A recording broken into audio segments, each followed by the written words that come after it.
आऊज़ुबिल्लाहिमिनश्शैतानिर्रजीम बिस्मिल्लाहिर्रहमानिर्रहीम अल्लाहुम्मा सल्लि अला मुहम्मद व आले मुहम्मद।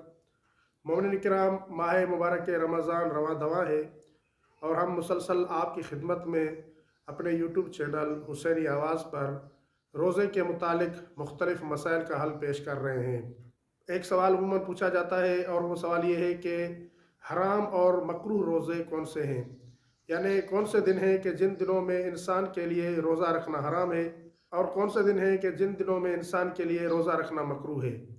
इस सिलसिले में अर्ज़ करूँगा कि ईद उल फित्र और ईद उल अज़हा के दिन, यानी कुर्बानी वाले दिन के जो ईद का दिन है, इन दो दिनों में रोज़ा रखना इंसान के लिए हराम है। लिहाजा ईद उल फित्र और ईद कुर्बान के दिन इंसान को रोज़ा नहीं रखना चाहिए।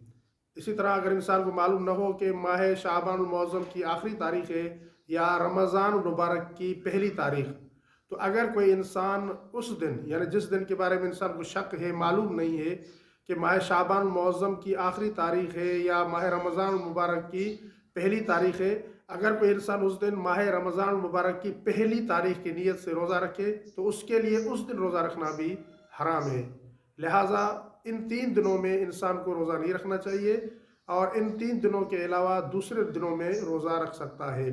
और दूसरा सवाल ये पूछा गया है कि कौन से दिन है कि जिन दिनों में इंसान के लिए रोज़ा रखना मकरूह है, यानी कराहत रखता है और इंसान को परहेज़ करना चाहिए, और इन दिनों में इंसान को रोज़ा नहीं रखना चाहिए। वो कौन से दिन हैं?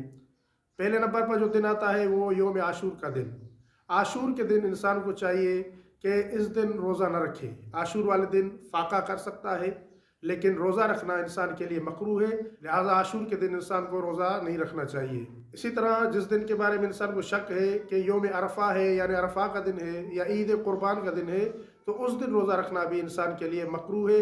ये 2 दिन हैं कि जिन दिनों में रोज़ा रखना मकरूह है। लिहाजा बेहतर ये है कि इन 2 दिनों में इंसान रोज़ा न रखे। हमारी ये वीडियो आपके लिए हेल्पफुल रही है तो हमारे चैनल को सब्सक्राइब कर लें और वीडियो को लाइक भी कर दें ताकि हमें इस जैसी और वीडियो बनाने के लिए मोटिवेशन मिल सके।